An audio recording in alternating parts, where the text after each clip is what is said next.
as y'all know, my speaker wires were everywhere, and I kind of wanted them neat, so I had a crappy box behind the seat for the speakers and all, but I put them in the door, got them run. I gotta hide these wires, but they ain't gonna be sticking out, but I wired everything up, tried to get it as neat as I could. At least, they ain't very neat, but they're all in that area, so they ain't flapping around. And I kind of got my, what do you call that, fuel level sensor down there.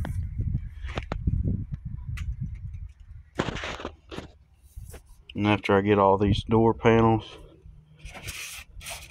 I'm painting them. I don't know if you can tell, that one's black over there.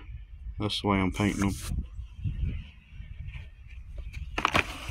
And this is what they looked like before.